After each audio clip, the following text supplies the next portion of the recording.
Multiple किंवा दुसऱ्या libraries असतील. ओके, सो बेसिकली या लायब्ररीचा यूज करून डेटा कसा व्हिज्युअलाइज केला जातो हे पाहणार आहोत. ओके, सो बेसिक लायब्ररी ज्या मशीन लर्निंगमध्ये लागतात किंवा एखाद्या सिम्पल डेटासोबत डील करण्यासाठी लागतात त्या लायब्ररी इम्पोर्ट करणार आहोत. So import pandas as pd, import numpy as np. Okay, then import matplotlib.pyplot as plt. See या लायब्ररीज जर इंटरव्ह्यूवर तुम्हाला विचारत असेल तर या लायब्ररीज तुम्हाला माहीत असणं गरजेचं आहे. कुठल्या कॉपी पेस्ट करता येणार नाही. इंटरव्ह्यूमध्ये जर विचारलं किंवा एखादा नॉर्मल कोड दिला किंवा व्हिज्युअलाइज करून दाखव तर त्यामध्ये पार्ट असलं पाहिजे. ओके, कॉपी पेस्ट करून चालणार नाही. बेसिक लायब्ररी ते पार्ट असल्या पाहिजे. नाहीतर इम्पोर्ट pandas as pd पण तुम्ही कॉपी पेस्ट करत असाल तर it's quite doubtful. Okay, so काही बेसिक ज्या नॉर्मल लायब्ररी ज्या डे टू डे लाईफमध्ये वापरतो त्या ॲटोमॅटिकली लक्षात राहतील किंवा पाठ होऊन जातील. पाठ होऊन जाणं म्हणजे रट्टा मारण नाही, लक्षात ठेवणं. Okay, then import c1 as SNS. ह्या डेटा व्हिज्युअलाइजसाठी दोन खालच्या वापरतात आणि वरच्या तो डेटाला मॅनिप्युलेट करण्यासाठी वरच्या दोन लायब्ररी वापरतात. सो आपण pandas ऑलरेडी पाहिलं होतं की डेटा फ्रेम कशी रीड करायची. So df is equals to pd.read_csv, कारण CSV फाईल आहे. फाईलचं नाव आहे iris.csv. सो dfला df. ओके, देन पहा या डेटा सेटमध्ये काय आहे. हा डेटा सेट मी तुमच्यासोबत शेअर करेल. ऑलरेडी त्याची फाईल आहे माझ्याकडे. ओके, सो सेम पाथला आहे. जसं दिले फोल्डर तसंच तुमच्या PCमध्ये ठेवा. ओके, आणि तशीच फाईल रन करा, रन होऊन जाईल. जर तुम्ही पाथ जर चेंज करत असाल, इकडची फाईल जर तिकडे करत असाल तर there will be the problem. Okay, so जसं डिरेक्टरी स्ट्रक्चर देतो आहे तसं डिरेक्टरी स्ट्रक्चर तुमच्या PCमध्ये ठेवा, इझिली रन होऊन जाईल. Then df is equals to pd.read_csv. Just आता मी एक्सप्लेन केलं. सेल रन केली. सो या सेलमध्ये काय काय पहा. ID नावाचा कॉलम आहे. Sepal length, sepal width, petal length, petal width. Okay, हे इरिस नावाची ना फुलाची दिली स्पीसीज माहिती आहे का? माहीत नसेल तर दाखवतो.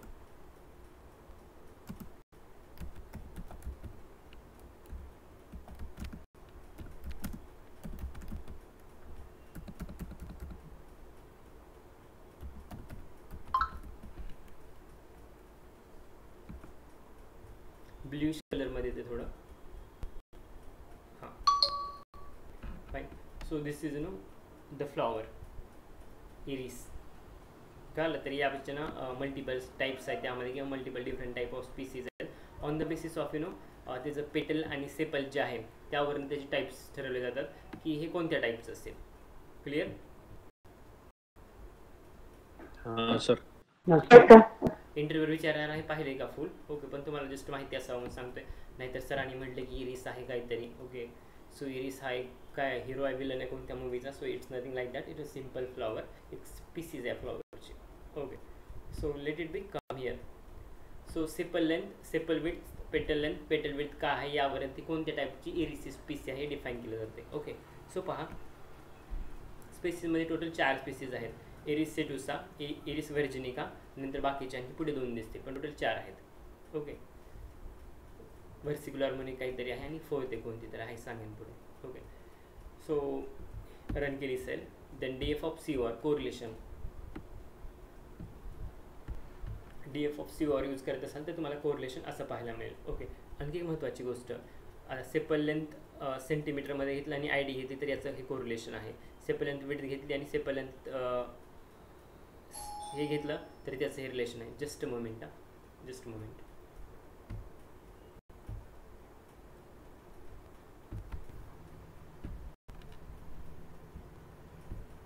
Correlation. So df.cor sepal length centimetre घेतले असेल, ID घेतलं असेल तर या दोघांमध्ये काय रिलेशन आहे ते नंबरच्या फॉर्ममध्ये दिसेल. 0.71 आहे. We can say it's positive correlation.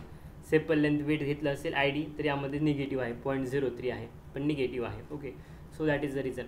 आणखी एक महत्त्वाची गोष्ट, कोणतंही एक व्हॅरिएबल घेत असाल आणि तेच व्हॅरिएबल जर इकडे पकडत असाल, सेम व्हॅरिएबल घेत असाल, सपोज सेपल लेंथ सेंटीमीटर घेतोय आणि सेपल लेंथ सेंटीमीटरमध्ये घेतोय, तर या दोघांमध्ये ना 1 रिलेशन असेल. लक्षात घ्या, कम्पेअर करा. 2 व्हॅरिएबल घ्या सेम जे की आहेत, sepal length centimetre, sepal length centimetre, then sepal width centimetre, sepal width centimetre, तर तेच घेतलं ना तर त्याचं दोघांमध्ये रिलेशन 1 येते. सो हे जे आहे ना हे कम्प्लीट तुम्हाला 1 1 1 दिसेल कोणताही डेटा सेट असेल तर. ठीक आहे.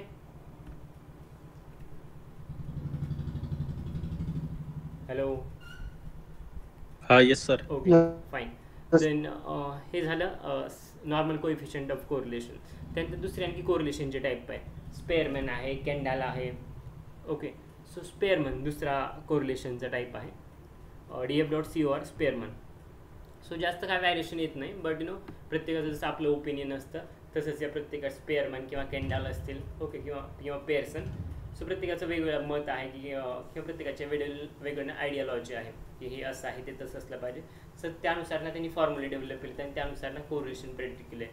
So there will be some minor changes. इथं पहा 0.71 होतं, सो इथं 0.73 आहे. Okay, 0.39, so 0.41. So there will be minor changes, पण हे प्रत्येकाचा आपापला ओपिनियन असतो किंवा फिलॉसॉफी म्हणा. सो त्यानुसार प्रत्येकाने आपापले ओपिनियन मांडले. स्पेअरमॅनवाला म्हणतो की हा फॉर्म्युला यूज करा, आणि हे फक्त स्पेअरमॅन म्हणजे नाव फॉर्म्युला नाही, याच्या बॅकएंडला ना जे काय पॅकेजेस वगैरे आपण यूज करतो ते ऑलरेडी सगळं प्री डिफाईन आहे. ओके, जरी तुम्ही मोड फक्त यूज करत असाल किंवा मीडियन यूज करत असाल तर बॅकएंडला पूर्ण कॅल्क्युलेशन होऊन जातात. ओके, तुम्ही फक्त मीडियन नावाचा वर्ड यूज करतात. ओके, जर तुम्ही नोटबुकवर मीडियन लिहित असाल तर दॅट इज सिम्पल की काही कोड वगैरे एक्झिक्यूट होत नाही. बट तुम्ही जर इथं जर ज्युपिटरच्या एन्व्हायरमेंटमध्ये किंवा पायथन एन्व्हायरमेंटमध्ये जर ते मीडियन यूज करत असाल किंवा मोड यूज करत असाल तर there will be something meaningful. Okay, so writing on a simply mode or median on your notebook, that is something different, and writing in a Jupyter notebook with a Python environment, that is something different. Okay, so now spearmanचे result इथं आले. Kendall नावाचा दुसरा एक होता, त्यानं पण स्वतःचा ओपिनियन सांगितला. सो त्याच्या अकॉर्डिंग हे रिलेशन यायला पाहिजे किंवा हे यायला हवं आहे. ओके, देन DF.COR हा पेअरसन आहे, त्यालाच नॉर्मल कोएफिशियंट ऑफ कोरिलेशन पण म्हणतात. त्यानंतर हिट मॅप, जे काय तुमचं रिलेशन आहे ते जर तुम्हाला बाय युजिंग व्हिज्युलायझेशन किंवा कलरफुल भाषेत जर समजायचं असेल तर you can use hit map. SNS.heatmap DF.COR. Okay, so पहा जिथं गुड रिलेशन असेल, पॉझिटिव्ह रिलेशन असेल, हायेस्ट असेल ते एकदम ना फेंट असेल, फिक असेल वरती पहा, आणि जिथं एकदम खराब रिलेशन असेल okay so that will be darker, एकदम डार्क असेल. सो ही स्केल आहे. सो गुड रिलेशन तुम्हाला म्हटलं इथं 111 पाहिलं म्हणजे that's why it's like that. Okay, त्यानंतर 0.8 मग कुठेतरी असेल आजूबाजूला, जिथं लाईट कलर दिसतो ना तो वाला 0.8. So range will be like this. Clear? हां. देन ओके, हे तर झालं की अंदाजे तुम्ही गेस करतात की इथं 0.7 असेल, 0.8 असेल कलरच्या बेसिसवरती. बट सपोज तुम्हाला जर इथं व्हॅल्यू जर लिहून पाहिजे असतील तर you can just do one thing, just pass A0 is equals to true. So जे काय रिलेशन असेल, जे काय कोरिलेशन असेल ते तिथं नंबरच्या फॉर्ममध्ये प्रिंट होऊन मिळेल. You can see the result here. Sepal length घेतला आणि आय डी घेतला, रिलेशन आहे 0.72. सेपल लेंथ घेतला आणि सेपल लेंथ घेतला तर रिलेशन आहे 1. ओके, सो असं पण तुम्हाला फाइंड आउट करतील. आता कोणी खुश नसेल यावरती की एकदम बोरिंग कलर आहेत, ब्लॅक आणि हे बाकीचे लाईट कलर दिसतात, ब्ल्यू दिसतात. सो तुम्हाला जर चेंज करायचे असतील तर colour you can use rainbow. C map is equals to rainbow. तर हे ना वेगवेगळे कलर्स दाखवेल. ठीक आहे, so you can see different type of colours. Then pair plot, हे पण सगळ्यात महत्त्वाचं आहे. इथं पण ना कोरिलेशन वगैरे फाइंड आउट करायचं असेल किंवा कोरिलेशन जरी पाहायचं असेल तर त्या केसमध्ये याचा यूज केला जातो. So SNS.PairPlot.df. ओके, सो पहा आता रिलेशन काय, हे जिथं ना स्कॅटर्ड डेटा पॉईंट दिसतात एकदमच पसरलेले तिथं ना निगेटिव्ह कोरिलेशन आहे. ओके, असं समजा. किंवा बॅड प्रेडिक्टर, हे बघा काहीच प्रेडिक्शन सांगतात नाही, कोण कुणावर डिपेंडंट आहे काहीच कळत नाही. ह्यावरनं काहीतरी कळतंय की एक्स वाढलं की वाय वाढते, बरोबर? स्ट्रेट लाईनमध्ये आहे ना? हो सर. हे पण स्ट्रेट लाईनमध्ये आहे थोडंफार. ओके, हे थोडंफार साईडला गेलं आहे. याचं बघा, याचा काहीच ताळमेळ नाही, याचा आणि याचा सगळे scatter data point. So we call as non linear data, आठवत असेल तर. आणि हे असे प्लॉट तिथं दिसतात जिथं ना सेम व्हॅरिएबल त्यासोबतच तुम्ही त्याचं कोरिलेशन घेत असाल. सेपल लेंथ, पेटल लेंथ तिथं 111 होतं ना, तसं हे आहे. ठीक आहे, येस. इथं काहीतरी चांगलं रिलेशन होतं, 0.9 का काहीतरी होतं, बरोबर? So that's why it is at 45 degree. Okay, पाहायचं असेल तर पहा. 0.9 बरोबर. सो 0.9 आहे म्हणून ती थोडीशी लाईन स्ट्रेट दिसते. जिथे एकदम खराब कोरिलेशन होतं ना तिथं तर एकदम डेटा पॉईंट स्कॅटर्ड झाले असतील. सो पाहू 0.4 इथं घ्या, वरून 3 नंबर खालून 3 नंबर मी सांगितलेलं बरोबर, काहीच रिलेशन नाही. So this is about the relation वाला पार्ट. नाव GDA. Okay, so basically GDA stands for gradient descent algorithm. Okay, it is optimization algorithm which is used for the minimum the cost function in the various machine learning algorithm. Okay, GDA तुम्हाला machine learning मध्ये आहे, deep learning मध्ये पण आहे. So हे भरपूर महत्त्वाचा part आहे. आणि GDA वरती जर मशीन लर्निंग वरती विचारत असेल, डीप लर्निंग वरती विचारत असेल तर हम खास इंटरव्ह्यूला 2 क्वेश्चन होतात.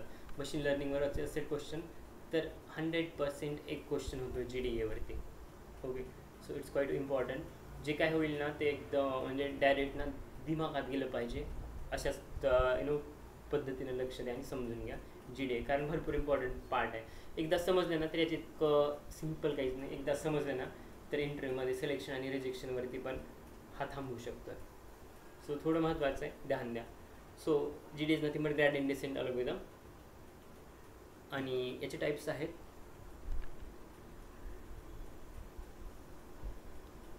Batch gradient, stochastic gradient and mini batch gradient. हे टोटल 3 टाईप्स आहेत. Okay, so you can C I have return the total 3 types here.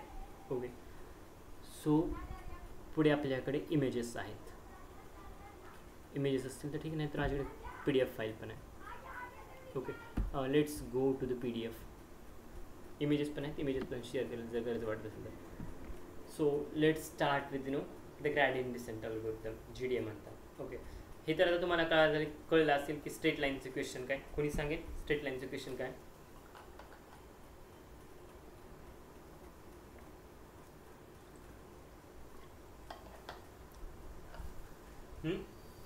Dead bodies.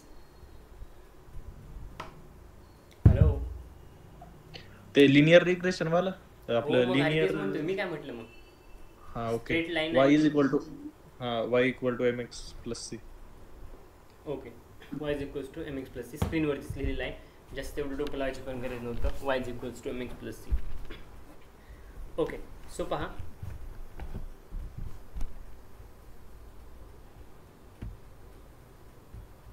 हे आहे y is equal to mx plus C. हे तुमच्या straight लाईनचं equation आहे. y is nothing but independent variable. Independent और dependent? Dependent. कसं रे असेल का? अभ्यास कमी केलाय का? नाही कन्फ्यूज झालो. Okay, y is dependent variable. What about m? Priyanka, m काय?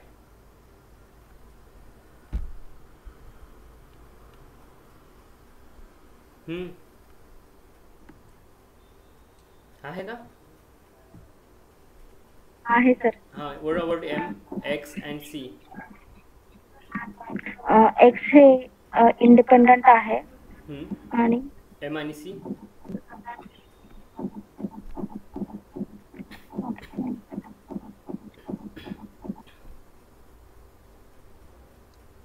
सांगू का सर? हां सांगा.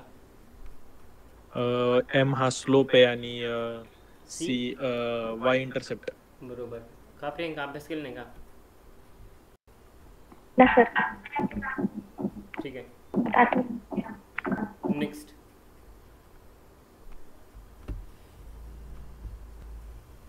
ओके, इथं पहा, इथे एक सिम्पल एक ग्राफ किंवा प्लॉट जे म्हणायचं ते म्हणा तुम्ही. ठीक आहे, नाही हा कलर कळणारच नाही, तो मिक्स होतो त्यामध्ये रेडमध्ये. हां, ब्ल्यू, फाईन. सो हा तुमचा y आहे, हा तुमचा x आहे. ठीक आहे, देन इथे लिहितो वाटलंच तर मी. फक्त समजून घ्या, तुम्हाला ते XY जे कळते ना, जे शाळेत शिकले ते सांगतो मी, दुसरं काय वेगळं सांगत नाही. ओके, देन आपण असं पाठीमागं पाहिलं होतं की MSC जे आहे ते लिनियर रिग्रेशन म्हणजे ॲज ना कॉस्ट फंक्शन म्हणून काम करते. ओके, जे इथं तुम्ही पाहतात MS is equal to summation of y minus y pizza square divided by n. This term is nothing but SSC. Okay, आणि त्यानंतर SSCची ही टर्म तर झाली. देन नेक्स्ट MSC जे आहे ते कॉस्ट फंक्शन आहे लिनियर रिग्रेशनमध्ये. जर तुम्ही लॉजिस्टिकमध्ये गेलात तर लॉग लॉक्स नावाचा आहे, तो वेगळा पार्ट आहे, तो आपण पुढे पाहू. पण सध्या लक्षात ठेवा की MSC is cost function in linear regression. Okay, then आपलं मेन टार्गेट काय जी डी एमध्ये. ओके, सो टू गेट, एक मिनिट, ब्लँक पेज आहे का इथं पाहू द्या, आहे की तर ब्लँक पेजवर येतो. ठीक आहे. सो मेन टार्गेट आहे तुमचं एरर मिनिमम पाहिजे, right. So MSC value should be, MSC is nothing but error. Okay, error is nothing but again bias, लक्षात घ्या. MSC, एरर, बायस हे सगळे एकाचेच नाव आहेत. सो इट शुड बी ना मिनिमम. देन MNC, याच्या जे व्हॅल्यू आहे ते तुम्हाला बेस्ट व्हॅल्यू पाहिजेत. जे काय स्लोप आहे आणि वाय इंटरसेप्ट आहे याच्या व्हॅल्यू तुम्हाला जे आहेत ते बेस्ट व्हॅल्यू पाहिजेत. ओके, हे तुमची मेन अट आहे. ज्या ठिकाणी एरर मिनिमम असेल त्या ठिकाणी ॲक्युरेसी कशी असेल, ॲक्युरेसी ॲक्युरेसी कशी असेल जिथे जिथं एरर कमी तिथं ॲक्युरेसी किती असेल सांगा. ॲक्युरेसी जास्त असेल. अरे मग एवढा विचार काय करून सांगतात, किडण्या मागितल्यासारखा. मला क्वेश्चन नव्हता समजला, मी भावासोबत बोलत होतो. MSC जर मिनिमम असेल तर एरर किती असेल. ओके, एखादा फेल झाला म्हणजे तो पास झाला नाही. ओके, एखाद्याला 96% पडले तर किती टक्के कमी पडले, 4% पडले. तसंच आहे, एक ॲक्युरेसी जर जास्त असेल तर एरर कमी असेल आणि एरर जर जास्त असेल तर ॲक्युरेसी कमी असेल. तेच वाला लॉजिक वापरलं, दुसरं काय नाही. तरी पण विचार करून सांगतो तेवढा. बाकीच्या नंतर क्वेश्चन कळालं असेल. याच्याकडे पाऊस चालू होता, तुमच्याकडे असं म्हणणं का ऊन पडले. ठीक आहे, म्हणून आवाज येत नव्हता. पहा, एक्स आणि वाय यानंतर एक इनिशियली बेसिक काहीतरी तुमची व्हॅल्यू असेल MSC आणि MNCची. ओके, सो एका बेसिक व्हॅल्यूपासून तुम्ही स्टार्ट करेल, तुमचा प्रवास चालू होईल. ओके, तुम्हाला बेस्ट व्हॅल्यू ऑफ MNCची पाहिजे आणि मिनिमम व्हॅल्यू ऑफ MSCची पाहिजे. सो तुमचा प्रवास इथून चालू होते बॉटम लाईनपासून. It start from 0. So first तुम्ही ते चेक कराल तुमची जी लाईन आहे ती मॅक्झिमम डेटा पॉईंटपासून जाते का नाही. ठीक आहे, त्यानंतर तुम्ही वरती येतात, जाते का नाही, परत वरती येतात, मॅक्झिमम डेटा पॉईंट नाही. ओके, लक्षात ठेवा ज्या ठिकाणी तुम्हाला बेस्ट फिट लाईन भेटेल BFL. Okay, so best fit line म्हणजे काय कोणी सांगेल, अगोदर झालेलं आहे. passes through maximum data point. बरोबर, the line which passes through the maximum data points, अशी लाईन जिना मॅक्झिमम डेटा पॉईंट्समधनं पास होते. ओके, आणि लक्षात असू द्या जिथं तुम्हाला बेस्ट फिट लाईन भेटते ना त्या ठिकाणी तुम्हाला MNCची बेस्ट व्हॅल्यू भेटेल आणि MSC कमी भेटेल, म्हणजे एरर कमी भेटेल आणि MNCच्या बेस्ट व्हॅल्यू भेटेल. कुठं, ज्या ठिकाणी तुम्हाला बेस्ट फिट लाईन भेटते. आणि best fit line is nothing but the line which passes through the maximum data points. Okay, so that is the reason. आता पहा, तुम्ही MNCची व्हॅल्यू पण चेक करतात आणि MSCची व्हॅल्यू पण चेक करतात आणि तुम्ही बेस्ट फिट लाईन पण चेक करतात. सो तसं काही तुम्हाला इथं भेटलं नाही. वरती आलात, सो काही डेटा पॉईंट्स लाईनमधनं पास होतात पण सगळे नाही. ओके, परत वरती आलात, इथं पण तेच घडतं आहे. ओके, व्हॅल्यू भेटतात MNCची पण MSC पण थोडाफार हाय भेटतो, कमी नाही. त्यानंतर या लाईनला आलात तुम्ही. सो ही अशी लाईन आहे ज्या लाईनमधनं मॅक्झिमम डेटा पॉईंट्स पास होतात. इथं तुम्हाला एरर आहे तो एकदम मिनिमम और कमी भेटतो आहे आणि जे काय MNCचे आहेत त्या बेस्ट व्हॅल्यू तुम्हाला इथं भेटतात. So that's why it will be your काय असेल best fit line, right. So this will be your best fit line. Okay, clear झालं बेस्ट फिट लाईन काय, MSC मिनिमम, मॅक्झिमम, MNC काय असतं कसं आहे. सो मी जे काय बोललो तो इथंच आहे खाली. ओके, बट एवढं डिटेलमध्ये नाही की जेवढं मी समजावून सांगितलं ते. हे फॉर्म्युले लक्षात ठेवले तरी चालते, नाहीत तरी चालतील, कोणी विचारणार नाही. Okay, so you can neglect, मी स्वतःहून सांगतोय. ओके, कुणाला गणितात भरपूर इंटरेस्ट असेल तर you can go, but it's not important. चला स्टार्ट करूत आता पुढे. सी, आता हे बेस तर तुमचा क्लिअर झाला, MSC MNC वगैरे. आता हे पाहायला चालू करत ग्रॅडियंट डिसेंटमध्ये तुम्हाला बेस्ट व्हॅल्यू कशी भेटतात. इथे तर मी दाखवलं की असा वरती ग्राफ जातो आहे, ठीक आहे, किंवा लाईनवरती जाते. पण एक्झॅक्ट बॅक एंडला काय होतं किंवा कसं घडतं सांगतो. ओके, सो तुम्ही काहीच करत नाही सांगतो. ओके, मशीन लर्निंगमध्ये ज्यावेळेस GD वगैरे यूज करतात त्यावेळेस सगळं everything has been taken care by model. Okay, किंवा जे काय पॅकेजेस लायब्ररी त्याची काळजी ना ते स्वतः करतील. तुम्ही त्याची टेन्शन घ्यायची गरज नाही. ओके, तुम्ही फक्त लॉजिक समजून घ्या. ओके, एवढे फक्त एफर्ट घ्या. सो अगेन ही तुमची y, ही तुमची x. Okay, then this will be y intercept which is c. ओके, and then m is nothing but the slope. m इथं मी ॲड केला आहे, ठीक आहे, असू द्या. आता पहा, initial pickup will be random pickup. जो काय तुमचा पहिला पिकअप पॉईंट असेल तो रँडम असेल. सो ॲज्युम करा हा माझा पहिला पिकअप पॉईंट आहे. कलर चेंज करतो, ब्ल्यूमध्ये मिक्स होत आहे. गो फॉर येल्लो, ठीक आहे, नाहीतर नंतर चेंज करतो आणखी, ठीक आहे.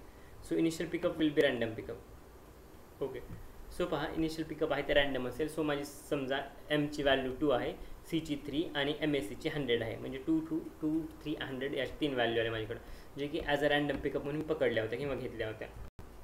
देन आपलं काय मेन टार्गेट आहे, we want to get the best fit line.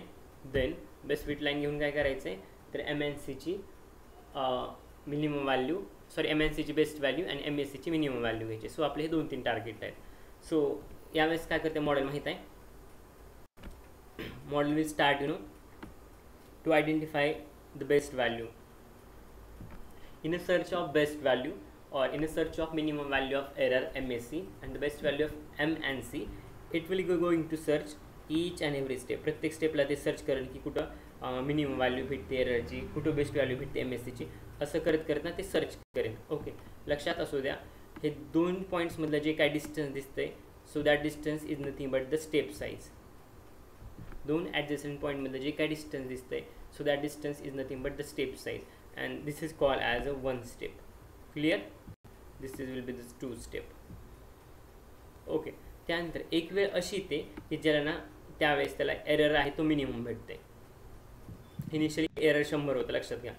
त्यानंतर 70 भेटला, त्यानंतर 70 भेटला एरर, आणि त्यानंतर अशी एक वेळ येते की ते पुढे ना बेस्ट व्हॅल्यू वगैरे काय भेटत नाही, एरर त्यापेक्षा खाली जात नाही किंवा कमी जात नाही.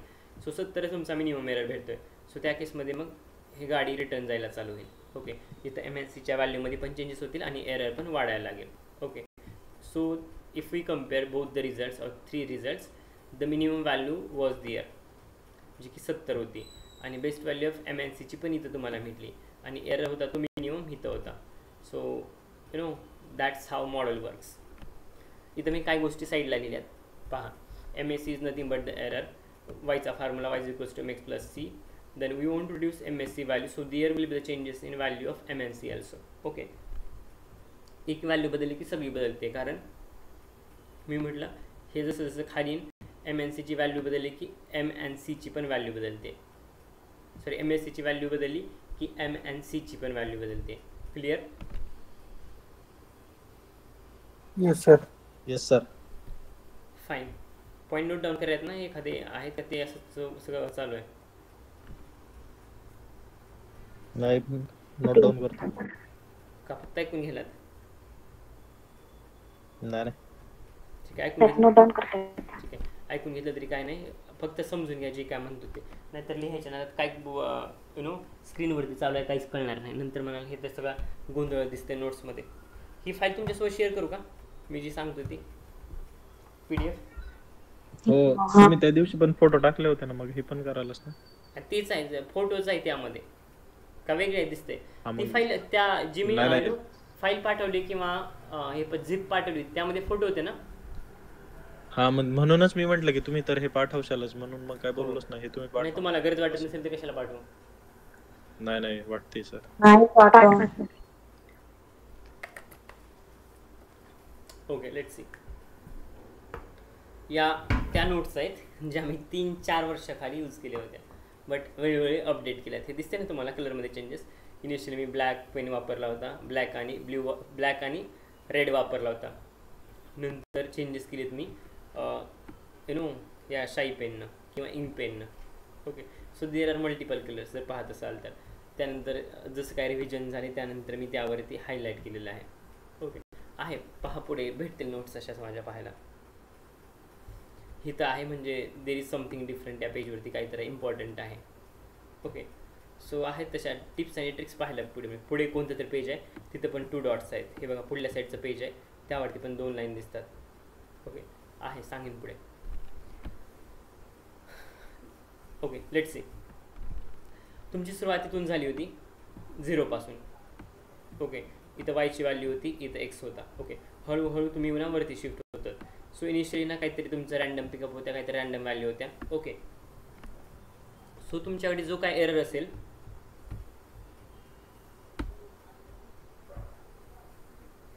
सो इनिशियली सपोज इथं 100 असेल, त्यानंतर इथं 90 झाला म्हणजे एरर कमी झाला, त्यानंतर 80 झाला.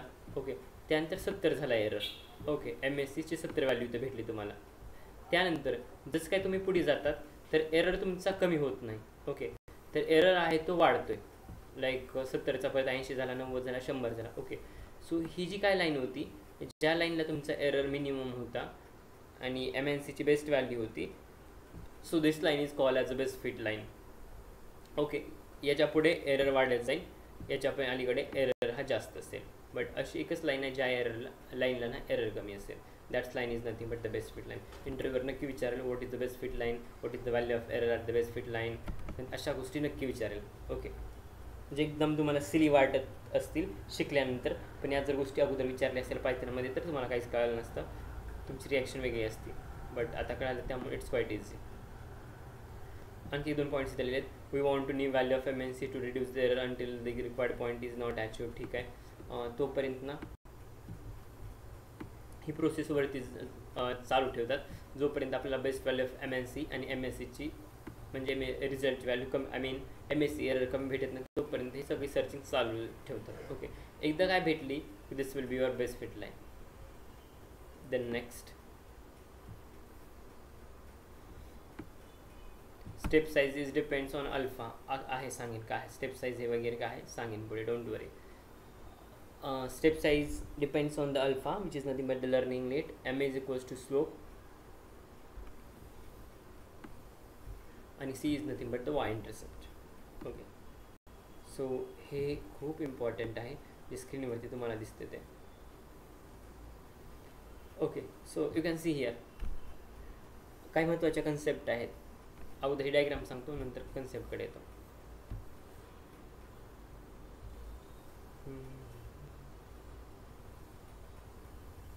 ठीक आहे.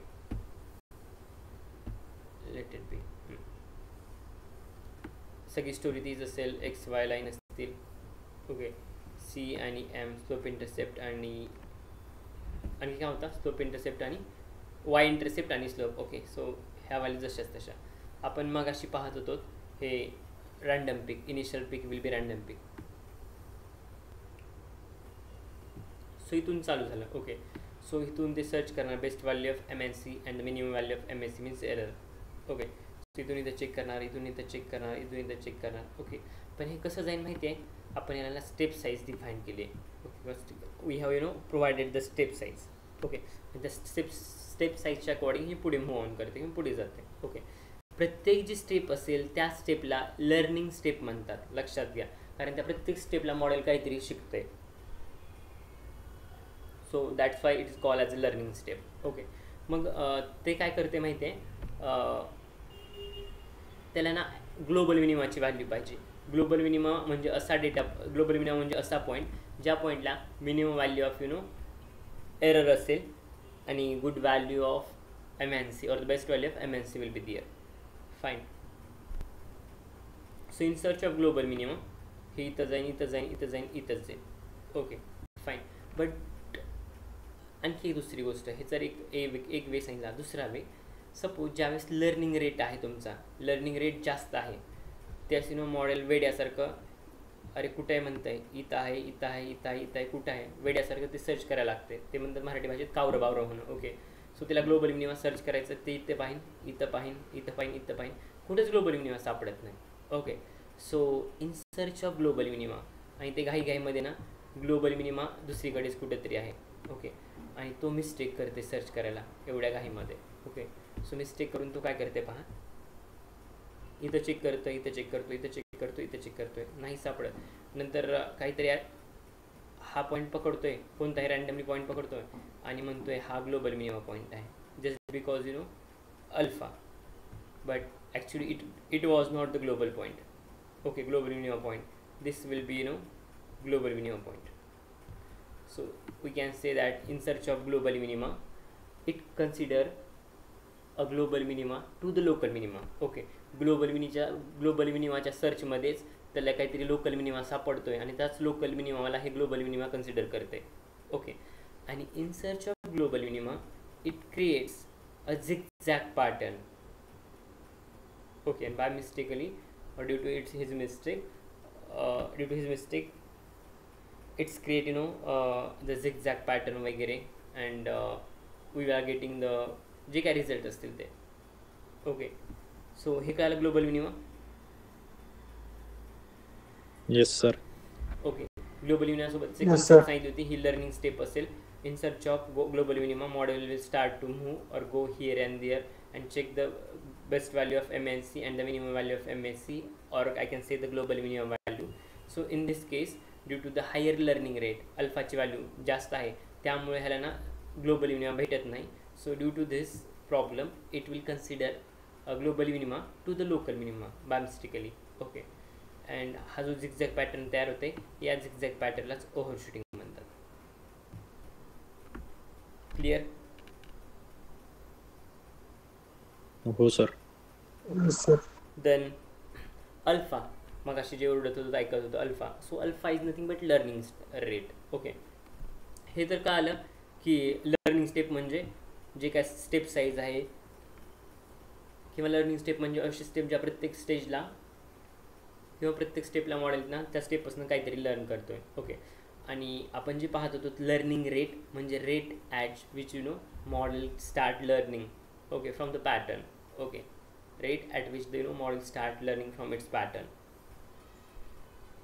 Then overshooting पण आता सांगितलं की in search of global minima हा झिगझॅग पॅटर्न जो जनरेट होत आहे it's rated with the global minimum point और ओव्हरशूटिंग. ओव्हरशूटिंग तरी सांगितलं झिगझॅग पॅटर्न हे ओव्हरशूटिंगचं आहे, हा तुमचा global minimum point. Okay, then got the here value alpha, fine, let it be. Okay, as alpha is smaller the time required to आहे एकदम शॉर्टकटमध्ये एकदम सिम्पल ट्रिकमध्ये मी खाली या गोष्टी लिहिल्यात. As alpha value smaller time required to get the global minimum value is higher, alpha should be appropriate. Okay, when alpha is value is higher local minima is consider as a global minima. जे मी सांगितलं ते आहे step size depends on the alpha. अल्फाची जी step size आहे, sorry जी काय स्टेप साईज आहे ना लर्निंग रेटची, ती डिपेंड असते अल्फावरती.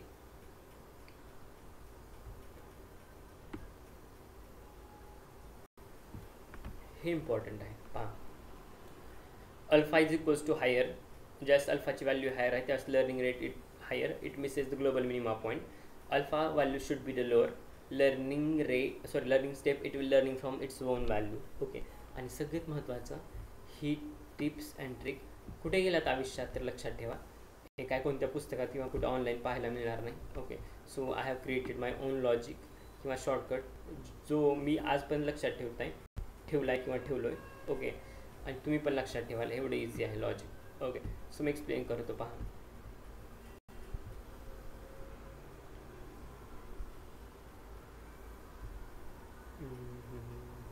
ठीक आहे. ओके, जस्ट अल्फाची व्हॅल्यू म्हणजे लर्निंग रेटची व्हॅल्यू हायर आहे त्यावेळेस काय म्हणून बघा, time required to global minima, time required to get the global minima is reduces. Okay, then in this case overshooting problem can come.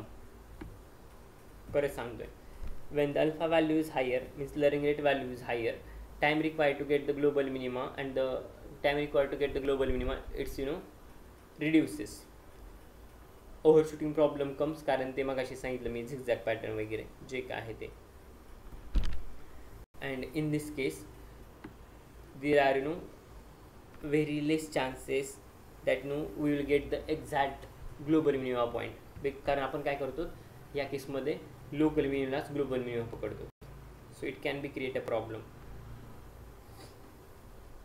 then when alpha value smaller, time complexity will be going to increase. Okay, time required to global minima इथं minimum होता, इथं maximum असेल. time required to global minima, sorry, when alpha value is smaller, time complexity will be increase. म्हणजे जो काय तुम्हाला global minimum पाहिजे तो पॉईंट घेण्यासाठी तुम्हाला जास्त वेळ लागेल.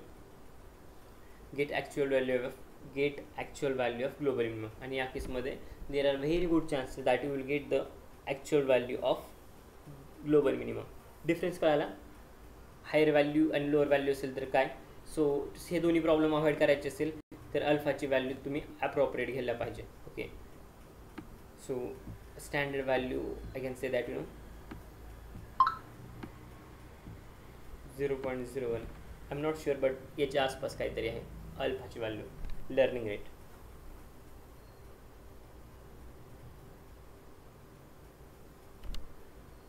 Any doubt? No sir. No sir. हो का नो? अथवा पुष्कर काय तर म्हटलं? नाही सर, नो सर म्हणलं. Okay fine. So that's all for today. उद्या आहे ते GDAमध्येच जाईल, आणि हे पुढलं आहे ना मी सांगितलं तेच आहे तरी पण सांगतो. MSc कॉस्ट फंक्शन मी सांगितलं की लिनियर रिग्रेशनमधून वापरतात. लॉग लॉस फंक्शन हे लॉजिस्टिक रिग्रेशनमध्ये आहे. ओके, सो हे निग्लेक्ट करा, आपण पुढे आल्यानंतर पाहू. तुमचं एम काय आहे तर मिनिमम एरर पाहिजे. ओके, देन आपल्याला बेस्ट व्हॅल्यू ऑफ MSCची पाहिजे, तुम्हाला बेस्ट फिट लाईन पाहिजे.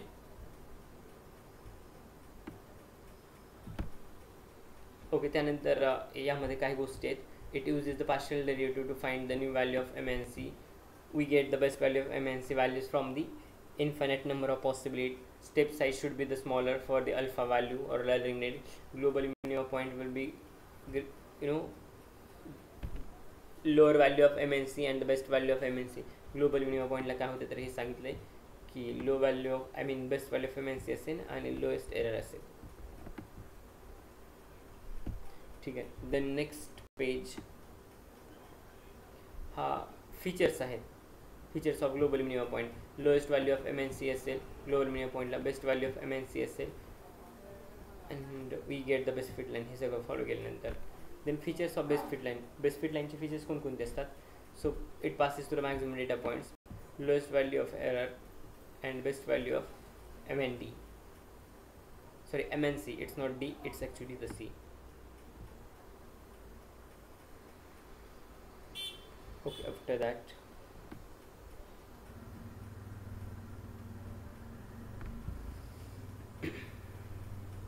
to reduce the value of MNC, either we have to increase or decrease the value of MNC. So gradient descent algorithm हे types मगाशी जे आपण पाहिले ते. आफ्टर दॅट हे हायर लोअर व्हॅल्यू जे आपण सांगितलं ना त्याबद्दल आहे. ग्रेडियंट डिसेंट टाइप्स वगैरे सांगितले होते का टाइप्स मी मगाशी ज्युपिटरमध्ये? हो सर. Okay fine. आणि हे आहे कोरिलेशन. लक्षात घ्या, कोरिलेशन कोणी विचारणार नाही, फॉर्म्युले वगैरे विचारतील पण म्हणणार नाही की डेफिनेशन सांग पेअर्सन आणि स्पेअरमनचं. सो माहिती असू द्या. पेअर्सन correlation, it measures the strength of the relationship between the two variable. It has value between -1 to +1 with the value of -1.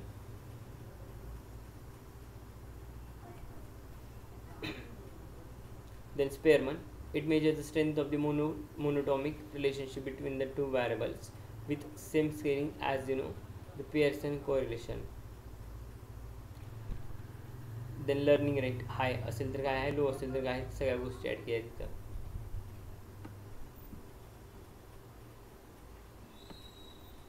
Learning rate is higher then learning rate to small. ठीक आहे. After that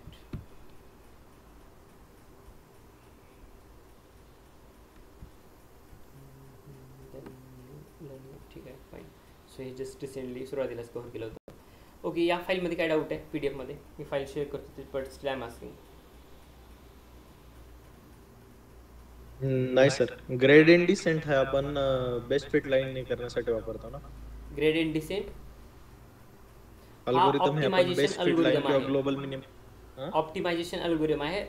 C optimisation म्हणजे एक simple भाषेमध्ये सांगतो, जिथे ना तुमच्याकडे error वगैरे कमी असेल आणि ॲक्युरेसी तुम्हाला हायस्ट भेटेल आणि बेस्ट व्हॅल्यू ऑफ MNCची पण असतील. सो ऑप्टिमाइज करणं like in terms of mechanical सांगायचं असेल किंवा इन टर्म्स ऑफ मशीन सांगायचं असेल तर तुम्ही मिनिमम इनपुट द्याल, मॅक्झिमम आउटपुट घ्याल. Okay. In this case error will be minimum but the accuracy should be the high. Okay sir. Okay. So he file तुमच्यासोबत शेअर करतो, एक वेळेस गो थ्रू करा. स्टील काही डाऊट असतील तर ML is here, you can ask. Okay.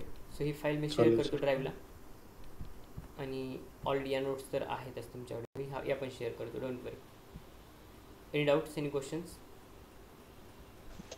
No, sir. No sir. Fine, then we will stop here.